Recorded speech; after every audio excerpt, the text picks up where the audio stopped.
Player becomes GM, doesn't read the rules, steals ideas from animes and JRPGs, and railroads to hell and back.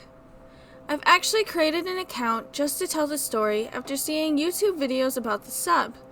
In my group, we play BECMI edition D&D, like one of the early versions, like from the early 80s, but quite homebrewed as well to allow PCs to survive a bit more than the books intended, permadeath at 0.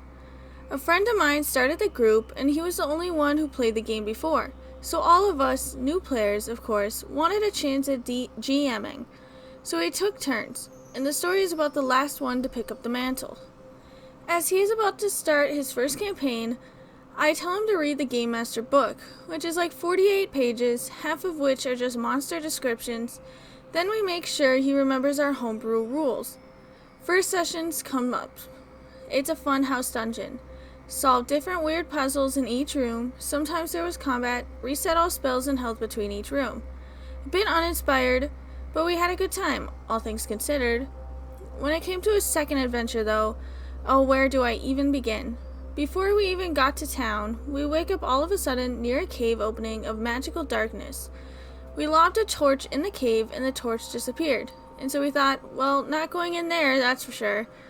A white comes out and says, "Come inside," then laughs maniacally. In BECMI, White's level drain is permanent, no saving throw.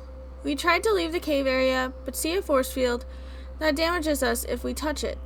Eventually it started shrinking down until we were forced into the cave where we fall asleep.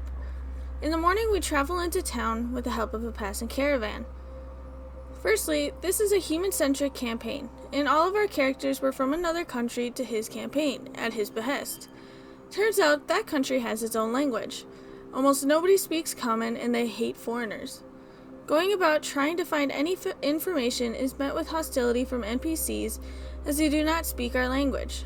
After a while, we suddenly understand everything and can read the books and signs. The GM informed me after the session that we were supposed to look for secret doors in the inn and activate the translation machine. I asked him, would the owner just allow us to look for secret doors in this inn? If I had something to hide, I wouldn't like it if people went around touching my walls looking for it. If he has this machine, why not just activate it for us? The GM blue-screened. So now we speak the language, but we still look foreign. So we are supposed to find the tower of a famous wizard. A huge tower that dwarfs other buildings in the city, yet we can't see it. Our magic uses levitate and can't see it. We ask for directions and are given false directions on purpose so we can't find it. We asked the innkeeper, who told us to wait for a guide who shall arrive tomorrow. The guide doesn't arrive. I don't remember how we found the tower, but eventually we did. The local guards inform us that the tower has a guardian who will ask us a riddle. If we fail to answer the riddle, we all die. As did 20 guards who came knocking who failed to answer the riddle. We arrive at the door, we are asked the riddle, and of course we are reluctant to decide on an answer. We ask for permission to discuss the answer before we give it. Permission granted. While we discuss it, we name a lot of possible answers, but we don't decide on it. Suddenly the GM says, "Oh, you said the answer. That's correct." So our random guesses only counted when they were correct, to advance the story, I suppose. We then find that absolutely most powerful wizard to ever exist, so powerful he cannot be killed, and can cast any spell at any moment, and can identify magical items just by looking at them. For some reason, the nigh omnipotent being needs the help of a bunch of level 1s and 2s characters to do stuff. But whatever, the story has to continue. We finally make it to the dungeon, which is built into a mountain. The dungeon has levers and buttons and the likes. Each time we interact with anything, it damages us slightly. So naturally, we stop. But eventually we find out that there is no other way to continue. Each search for a secret door damages us. We finally find the big bad boss, which does some weird damage. The combined level of the characters hit is equal to a certain number, it does X damage, and if it's different, then it's Y damage. We eventually defeat it and leave the mountain. As we come back to town, we see the same monster fall from the sky and onto the mountain, completely annihilating it on impact. The city is untouched because the GM forgot about shockwaves. But whatever, at that point we were just glad it was over. I'd say this wasn't his worst attempt at GMing, but I didn't want to start off with my best story. The railroading was strong with that one. Edit. I reread this, and I think that reading it does not convey exactly how long each of these searching for the right thing to do took. We spent hours just trying to find the right NPC or the right place to be. The beginning part with the cave must have taken like 45 minutes before he had us pushed into the cave with a white. Cornelius attempts to GM logically, and why you should learn to read the room. So this is the same GM for my story here, though I didn't refer to him as Cornelius there. I have many stories about Cornelius, but most of them were too short to make it into an easy-to-read post without mentioning too many by-the-ways. So I'll share a story whose frustration you can feel even without knowing everything about everything. This will also end up being Cornelius' last time GMing with us. So Cornelius has had several really bad adventures, so much that I was basically running home at the point they were over. The other players at the group pointed out that I might be suffering so much because I already decided not to have fun with showing up. I took their advice to heart and figured this time I'll really be invested. In our game, we play 2 characters because we play with high fatality, so in case one dies, you're not out of the game. So I create 2 new characters, make up fun backstories for them, I send them to Cornelius, he gives me the thumbs up, and I, for once, am excited to play his new adventure. Surely, after all the feedback, he'll have learned. I'm not going to tell you about the adventure, but rather the first 4 hours of the game day. We arrive in a city. Immediately the guards at the gate tell us dwarves are not welcome in the city. What follows is a 10-minute role-playing of the guards talking, getting the captain, and telling us, "Well, dwarf, if you die here, you won't be buried here." Did you think I meant we were involved in his role-playing? No, this was Cornelius talking to himself. Once we got into the city, nobody batted an eye at the party dwarf. So, what shall a party do in the new city? Find an inn, of course. Me. Okay, we head to an inn. Cornelius. How do you know where it is? Me. I don't know. We ask a guard, I suppose. Cornelius. Rolls a die. The guard doesn't know where the inn is. Me. Okay, I'll stop a random citizen and ask them. Cornelius. Rolls a die. The citizen doesn't know either. Me. Well, I suppose we wander the streets until we find an inn then? Cornelius. You could ask the guard. Me. But we already have. Cornelius. You could ask another guard. Me. Trying not to show agitation. Okay, we ask another guard then. Cornelius. You are given directions. The guard also informed us to be on our guard, pun intended, since there are rumors of people going crazy and seeing ghosts. We ask the guard if he means undead, to which the guard replies, "There is no such thing as undead. People are crazy, so we have to lock them up." That's right, the guard had just informed us that in this magical fantasy world of dragons and wizards, the one thing that is deemed unimaginable is the dead walking the streets. Cornelius informs us that a third of the city's population is in jail for this. So we sleep at the inn, we are attacked by a ghost, we defeat it, now we have to find information about the source of this undead epidemic. The only thing we have to go on is that a necromancer is hiding at the Coldfoot. Don't remember how we got that bit of information. The guards say we should look at the information up in the library. Cornelius smiles and asks us, "How do you find the library?" I'm ready to just leave the game at this point when another player says, "I pointed out in my backstory my character likes to visit the library, so I should know where it is." Cornelius says, "Fair enough, we find the library." Cornelius, there are steps leading up to it, and a man in rags lying on the stairs. We walk in. Cornelius, the doors are locked. I throw my hands up in defeat when one of the other players says, "We'll ask the homeless man about it." This old man looks up at us with no pupils and introduces himself as the archivist. He has memorized the entire library and can help us find what we are looking for. We are looking for information about the Coldfoot. Cornelius.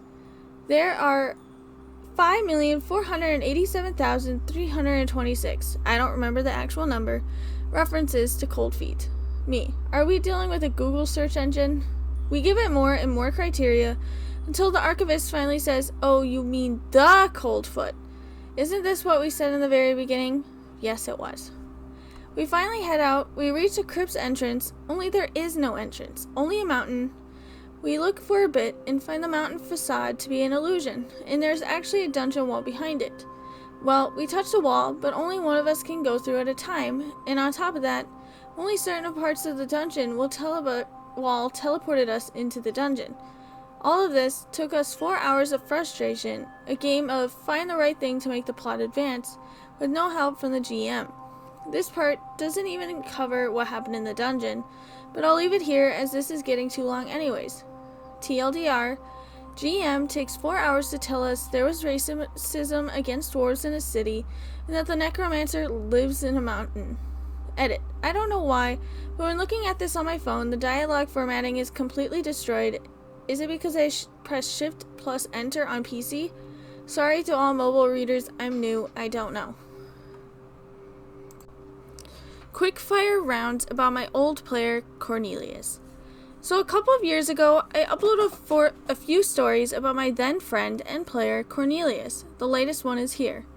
Frankly, it's been a tad too long to remember all the details about its terrible antics or terrible world/adventure design as GM, so I thought a quick fire round would be nice. Show off a few of his antics. Now keep in mind, these things happened after we had been playing for a while, so he knew what kind of GM he was dealing with. We run a high lethality game. It is not our job to keep your characters alive kind of game. Well, with that said, here we go. Cornelius wants to play knight that's fallen from grace and wants to regain his and his family's honor. Enter Zuko GIF. So I gave him a small hooks and leads on this, and eventually one big lead. The head of the organization that was paid to frame the famous knights was caught by an ally to the family and was being interrogated in the basement of the local inn. The innkeeper finds Cornelius, invites him to do the interrogation because he is not getting anything out of him. Cornelius follows the innkeeper down the basement, sees this wanted war criminal beaten and dehydrated. He immediately orders the innkeeper to release him. He then brings this war criminal to another inn, where he pays that innkeeper extra to keep quiet and feed and take care of that guest. He then tells the party that he's harboring a wanted war criminal, whereupon another player tells the local authorities, who arrest the criminal while the party was out on an adventure. He ended up being killed in prison because one of the guards had a personal beef with this war criminal, and Cornelius insisted an official investigation be started into who killed this criminal. That was the end of that storyline. We play an older version of D&D, so we don't have a monk class, but if every now and again a player wants to play something not by the book, hell yeah, I'll sit with them and work on it. Cornelius wants to play a monk, so I talk about him about how that would work. We reach a way that works for both of us. Then it's time for backstory. Cornelius wants to play an 80-year-old regular human who is a complete sword master, but then decides to master unarmed combat. I tell him, well, you're level 1, you can't really be a sword master. Also, you're a regular human. If you're 80, you wouldn't really be able to keep up with the rest of the party. But I'm gonna work with my players. Well, if you want, we can say that he's been cursed by a time-related monster who just stopped aging at 35, so he is mentally 80, but physically 35. Cornelius is okay with that. Come game day, and Cornelius describes his character as this ridiculously old man, kind of mild as far as Cornelius' antics, but so typical of him to make up what was agreed upon. This next one is a bit full of too many details, but I'll try to keep it short. The party has already defeated the enemy, but there is one closed-off area remaining. The party at half strength, characters temporarily blind, spells used up, and magical items lost. Cornelius insists on checking out that closed-off area because, XP. They go down very deep underground, find a bunch of souls trapped in black balls. Ridiculously dangerous monster gets angry, don't touch my souls. Cornelius takes all the souls and uses haste spell to make a run for it, while leaving everyone else behind. Monster was also immune to non-magical damage, so no one else could really fight it. It ran after Cornelius, who got away only one level drained. Level drain in our version is permanent. The monster tells the rest of the party they'll be allowed to leave if they give it one level each. Meanwhile, outside, Cornelius eats all of the black balls because they give XP, but at this point, he knows they are made up of souls, though he claims his character is still good. Later on, he said there was no way for him to know that these were souls. I told him the monster was yelling, "Give me back my souls," and his explanation could have been lying. So, Same adventure as the one above. The boss fight was kind of tough, had a creature that could neutralize magic, so magic wouldn't work in one spot. So the fight became tough. Cornelius lost a dragon scale armor, a magical cloak, and a magic sword. The others didn't lose much because Cornelius always called dibs on every magical item that was found. Don't know why we let him play for as long as we did. Not because of that. He whined that he didn't like the adventure because I forced a final fight upon them. I and the other players explained that they could have left the area at any point and they didn't even try retreating. A later adventure he ran was terrible. Had us go to an abandoned library. We find information in there that there was a chimera behind one door, and I think, well, we are in no condition to fight one of those, so I vote we leave. He says the door is locked. I say we pick the lock. He says there is no lock. I say we try to pop the door off its hinges. He says, hear the corridor behind the door collapsing. And somehow I am the one who forces fights on people? So we usually play two characters at the same time due to high lethality in our game. If you somehow lose both before the opportunity to create a new one arises, it'll be fine. We'll make something work. Cornelius knew this. Beginning of the adventure, the party stakes out the bad guy's fortress. Cornelius sends character 1 to try and talk to them. Since he's alone and they were a cult, they invite him inside, he follows, and then they kidnap him. And so, character 1 is lost, though alive. The rest of the party goes in, kills a bunch of guards, and then they find a fist-sized diamond. No special guards, no traps. Cornelius, character 2, grabs it, and I say, save against petrification. Character 2 fails, and turns to a solid diamond, and he looks angry at me, should I go home now? I know some of y'all play like it's the GM's job to do everything to keep a character alive. That's your way, this was our way, and we all knew it, and we have fun like this. Well, not Cornelius when he loses his favorite character, who hoards all the magical items and gets annoyed whenever anyone else speaks to an NPC. The party ended up dragging character 2 onto a wagon and bring her back to town, buy a scroll of stone to flesh before returning to the adventure. These are the short moments of Cornelius I can easily remember. There were many other too small to write about. A lot of times if anyone else tried to ask the NPC any questions, he would angrily say, stop interrupting me. His characters would change from protectors of peace to soul eaters on a whim. Then he'd get mad when we pointed out his characters were insane or evil. We went to a world without magic, and still he insisted on trying to see if we could find any magical objects. He would try to drink from any puddle of water or well in all kinds of ways as if it was a JRPG puzzle to be solved. He would get mad we didn't follow along to dangerous situations because we had no magical protection, whereas, and I kid you not, he had dragon scale armor, magic shield, magic ring, magic gauntlets, magic helmet, magic boots, magic sword, and probably some more things. If we suggested to share, he'd say it was better to make the strongest character even stronger and refuse to listen. If you made it this far, thanks for reading. I'll upload some more stories about his GM sometime next week, hopefully. Cornelius' Last Dungeon, where I was a player. So 2 years ago, I talked about a GM called Cornelius, fake name obviously, and I talked about how it took us 4 hours to find out how to get the adventure started. It was full of frustration. But I didn't talk about the dungeon part of the adventure, so I decided to make a short post about it. The dungeon starts with no obvious way in, but you get teleported in if you touch a protruding part of the mountain. I don't remember much of the dungeon itself. It was fine, I suppose. However, most of us were level 1s, and Cornelius sent whites on us during the night when the PC on watch decided to go investigating. Whites in our version automatically kill on hit, no saving throws. Yes, they're really dangerous. Cornelius had the white cast some sort of curse with its attack instead. Now, this might have caused some of you to say, good GMing, not killing a PC, but that's not how we played. I wanted to see that playing stupid games wins you stupid prizes, but now that PC who left to investigate didn't really cost us anything. We find 2 scrolls of Animate Dead, one for clerics, one for wizards. We don't really know what to do with them. All characters take a look, freely transferring them from one PC to another. Our group views necromancy as extra evil, so we decide to get rid of them, at which point Cornelius informs us they are cursed and we feel like we don't want to get rid of them. So of course we do the only logical thing. We try to knock out the PCs carrying the scrolls, then burn their backpacks. Cornelius says everything burns to ashes, but the scrolls are still there. Why even bother with insulation in this world? Just use these scrolls. Also, once the PC regained consciousness, they immediately wanted to have the scroll again. Luckily, my PC activated a trap in the necromancer's office. It was killed so he didn't have to suffer in that world anymore. So we navigate the dungeon all the way to the necromancer's bedroom, and once we are there, we find that there is no way out. We never came in through a door. We look for secret doors everywhere, pulling on books, torches, and whatnot. Player even says we search through every literal nook and cranny for a switch, and one player, in frustration, decides to sleep in the necromancer's bed, and after he falls asleep, he teleports. We all get in the bed, but no, it only works one at a time. Not to mention, he insists on describing each PC's falling asleep and teleporting instead of just saying, just doing this for X amount of time, you all find yourselves outside.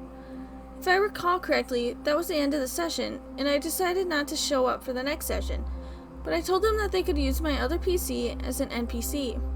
The other players later told me that it turned out the necromancer had a small army of undead, and the scrolls were to be used to take over the undead and fight against him. Unlucky for Cornelius, that planning something is not an ability he possesses. The scrolls were not by the book thing, which is fine, but he gave each scrolls a D20 of undead taken over. We all know that D20s are precarious things, and the group manages to gain control of very few undead, leading to Cornelius making the necromancer friendly, misunderstood villain. I'm sure one of the players will comment on this further, but the one story I remember most is Cornelius put an easily triggered trap, even if you know where it is and how to avoid it, on the back entrance of the inn. You know, where deliveries and staff walk through several times a day. So when the group was trying to leave through that door, they triggered it. Luckily, they are hardy adventurers, so they didn't die, but RIP all staff who accidentally died there. TLDR, don't know how to summarize it really. That was the last time I played in a Cornelius adventure. He was a player for a few more until we had to stop inviting him.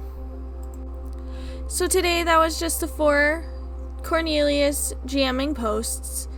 I have nothing to say. I just wanted to put a video of all 4 of these because I did notice that the person who wrote this post had each of them linked, and I thought it would be interesting to do something like that where it has the same person OP and talking about the same player. But anyways, I hope you guys enjoyed this. I hope to see you next time at Lace's Dungeon, and have a good day. Goodbye.